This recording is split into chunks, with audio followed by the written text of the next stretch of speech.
Je suis Djeloul Kiter, né le 16 janvier 1984 à Perpignan et résident au sein même de cette ville.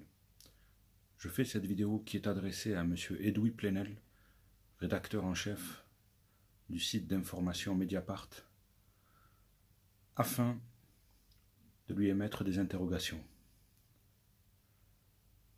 Le 24 février 2022, M. Edoui Plenel, vous êtes venu ici, à Perpignan, afin d'assister à la diffusion du documentaire Mediacrash et de nous permettre que de partager sur ce projet un débat. Je vous ai rencontré, M. Plenel, à l'entrée du cinéma Le Castillet à Perpignan, centre-ville, car j'étais venu dans un état d'esprit pour vous rencontrer, pour assister bien sûr à ce reportage très intéressant et en même temps vous rencontrer. En situation de grande détresse, victime d'une injustice ici à Perpignan, d'un harcèlement moral inouï, perpétré par des fonctionnaires de police civile, issus de différents services, à savoir les agents du renseignement territorial, des fonctionnaires de la police judiciaire et des fonctionnaires du commissariat central de Perpignan. Je vous ai démarché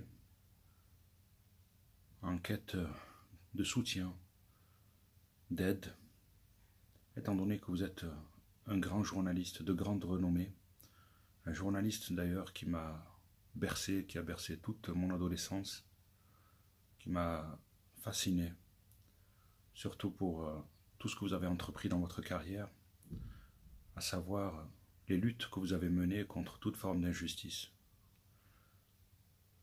Je suis venu vous rencontrer afin de vous émettre une situation de détresse que je subis depuis de nombreuses années. Je suis venu pour vous remettre en main propre, car ayant pris connaissance par le biais de proches que vous veniez à Perpignan, j'ai prouvé le besoin que de vous voir en personne. Je suis venu ce jour-là accompagné d'un dossier, une chemise noire, comportant tout le parcours judiciaire que j'avais entamé jusque-là, quant à ma situation, quant au dépôt de plainte que j'avais effectué, dénonçant un harcèlement moral au sens de l'article 222-33-2-2 du Code pénal et perpétré par un groupuscule de fonctionnaires de police civile depuis de nombreuses années. Dans cette chemise, j'avais mon parcours judiciaire avec bien sûr un courrier de 10 pages vous étant adressé à vous et à tous vos collaborateurs, tous les journalistes du média d'investigation Mediapart que je voulais vous envoyer. Lorsque je vous ai rencontré au tout début de la séance, j'étais arrivé tout juste, j'avais un masque noir sur le visage. Je vous expliquais ma situation en un bref instant. Vous m'avez regardé, vous m'avez dit que vous ne vous occupiez plus des investigations, qu'il fallait que j'adresse directement à votre rédaction ce courrier, ces éléments, au pôle investigation, afin que celui-ci puisse être traité. Je vous demandais ce soir-là, vers 19h, l'adresse, la nouvelle adresse, car j'avais fait une erreur. J'étais resté sur l'ancienne adresse du 8 passage Brulon à Paris, et vous m'aviez dit qu'en effet vous aviez changé de locaux. Vous m'aviez confirmé votre nouvelle adresse, je vous avais remercié et j'étais rentré le dernier parmi tout ce qui était présent au sein de la projection, tout juste au début du reportage, afin d'y assister et de prendre le soin et le temps que de regarder ce projet. Un projet d'ailleurs très intéressant.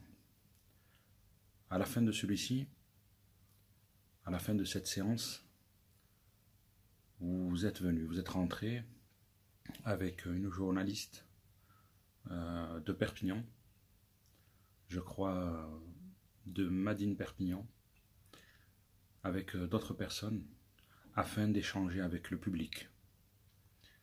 Nous avons pu vous poser tour à tour de nombreuses questions concernant les médias actuels, les médias qui ne sont plus malheureusement pour la plupart intègres, impartiaux et surtout indépendants, nous avons échangé chaleureusement avec vous. Je vous ai posé une question sur la fin, parmi tant de questions qui vous ont été posées. Et à la fin de cet échange, lorsque nous nous sommes levés, nous nous sommes dirigés vers la sortie et j'avais pour but de vous acheter votre dernier livre. Ce dernier livre que voici, que j'ai acheté à votre stand et que j'ai eu la chance, par vos soins, de recevoir une dédicace de votre part. Comme vous pouvez le voir, pour Djeloul, en fraternité, Monsieur Plenel.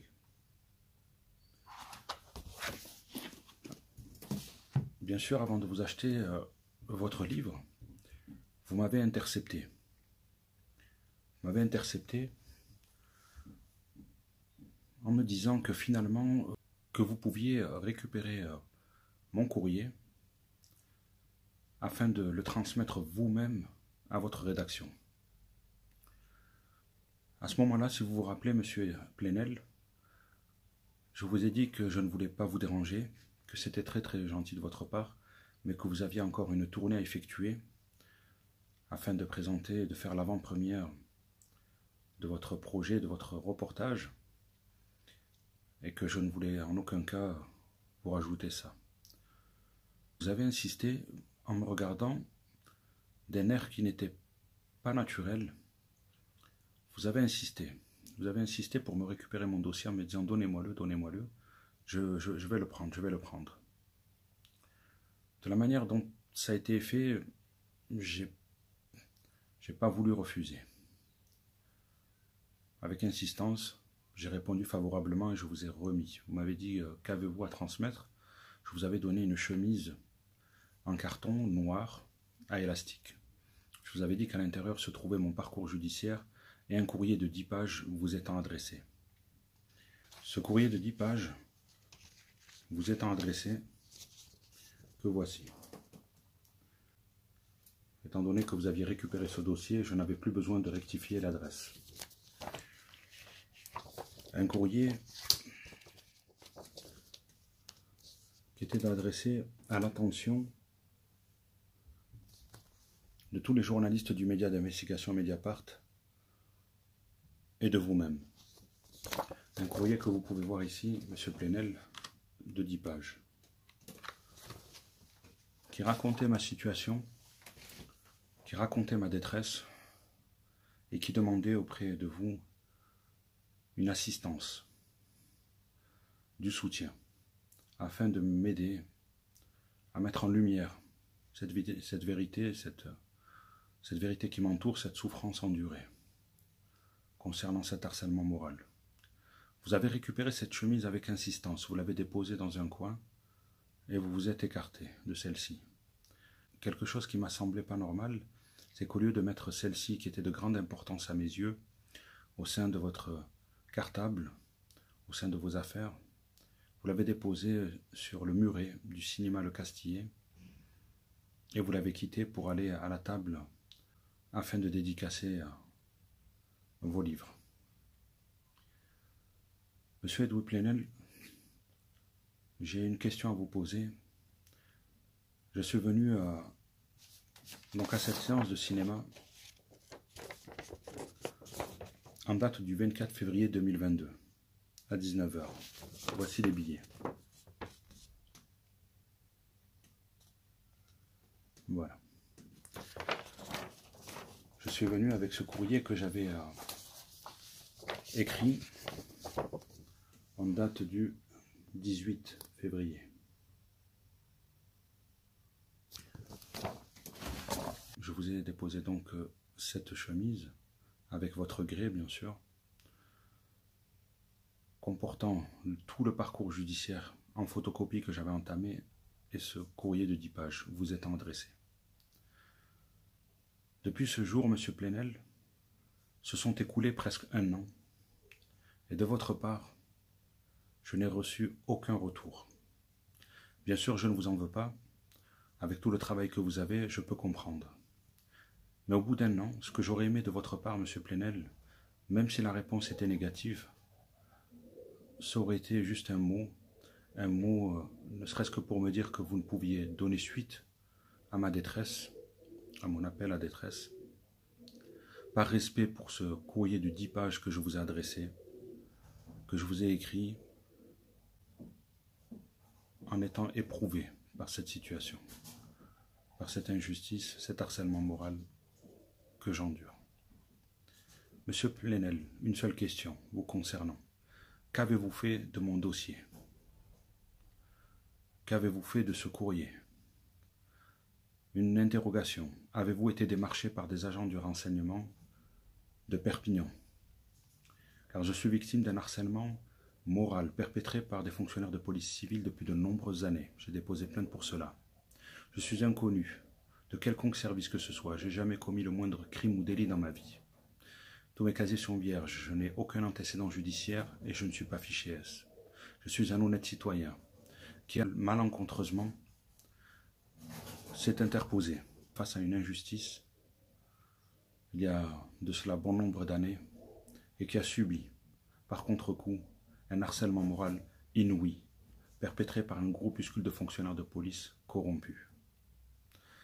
Je voudrais savoir, Monsieur Plenel, qu'avez-vous fait de mon dossier et l'avez-vous remis aux agents du renseignement qui sont venus avec moi, derrière moi, ce jour-là? Avez-vous été démarché par ces corrupteurs, par ces fonctionnaires qui s'acharnent contre moi depuis de nombreuses années? Si c'est le cas, que vous ont-ils dit sur moi?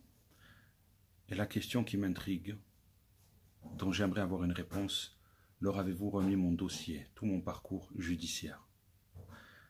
Car au début de séance, vous avez refusé. Vous m'avez dit que vous ne vous occupiez plus de ça, qu'il fallait que j'adresse un courrier directement à votre rédaction, avec ces éléments, au pôle investigation. Et à la fin de séance, vous avez insisté pour récupérer mon dossier, ma chemise. Pourquoi tant d'insistance? Pourquoi ne pas m'avoir laissé envoyer cela par courrier? Vous m'avez forcé la main, je vous ai fait confiance. Depuis, je n'ai reçu aucun retour de votre part. Un courrier que je rendrai public. Et n'importe quelle personne qui lirait ce courrier que je vous ai adressé à vous et vos collaborateurs ne resterait pas indifférent, serait touché par la tristesse, par la douleur des mots que j'y ai laissés. Monsieur Edoui Plenel, avez-vous remis mon dossier aux agents du renseignement? Car si c'est le cas, sachez qu'ils vous ont induit en erreur. Sachez que je suis moi-même victime d'une injustice inouïe, à laquelle je me bats et à laquelle je me prépare à continuer de médiatiser, de mettre en lumière tous ces éléments que j'ai à disposition, tous ces éléments qui prouveront cet harcèlement, bien sûr. Je rendrai cela visible, afin que le monde prenne connaissance de ce que j'ai pu subir. C'était la question que je vous adressais, Monsieur Plenel, et à laquelle je souhaiterais une réponse. Si ce courrier traîne dans vos casiers, ou si vous avez remis cette pochette aux agents du renseignement, s'il vous plaît, donnez-moi une réponse. Car par la même occasion, longtemps après, j'ai envoyé un mail à M. Fabrice Arfi, votre collaborateur, qui est le responsable du pôle investigation, afin de lui dire ce que vous avez fait de mon courrier. Un courrier, un mail, bien sûr, adressé en date du mercredi 4 mai 2022 à M. Fabrice Arfi, à son adresse, à l'adresse de sa boîte mail liée à la rédaction. Je vous montre ce courrier. Message pour le pôle investigation. Voici tout le courrier. Un courrier, bien sûr, qui retrace mon histoire, et un courrier qui demande la suite apportée à cet appel de détresse, à ce courrier que je vous ai laissé. S'il vous plaît, Monsieur Plenel, je vous demande de me répondre, même négativement. Qu'avez-vous fait de mon dossier? Si je vous fais cette vidéo, c'est pour vous alerter de cette injustice. Les agents du renseignement à Perpignan ne sont pas intègres. Ceux qui s'acharnent bien évidemment contre moi. Pas la plupart, pas la majorité. Mais ce groupuscule d'individus envers lequel j'ai entravé le chemin. Ce chemin de corruption qu'ils ont mis en place ici même dans notre ville. Qu'avez-vous fait, s'il vous plaît, de mon courrier? C'est tout ce que je vous demande. Je suis Djeloul Kiter. J'habite à Perpignan. Vous êtes venu ici. Vous m'avez rencontré, j'avais un masque en tissu noir, car les restrictions sanitaires nous l'obligeaient à ce moment-là. S'il vous plaît, qu'avez-vous fait de mon dossier? C'est tout ce que je vous demande. Je ne sais pas comment vous joindre, puisque je n'ai jamais de réponse. Alors je vais faire en sorte que cette vidéo vous parvienne. Je vais essayer de la poster pour que peut-être des personnes qui vous connaissent vous alertent. Je suis très fatigué, monsieur Plenel. Je demandais que de l'aide, qu'un minimum de considération. Vous avez fasciné mon adolescence, parce que vous-même vous luttiez contre toute forme d'injustice. Mais aujourd'hui je doute.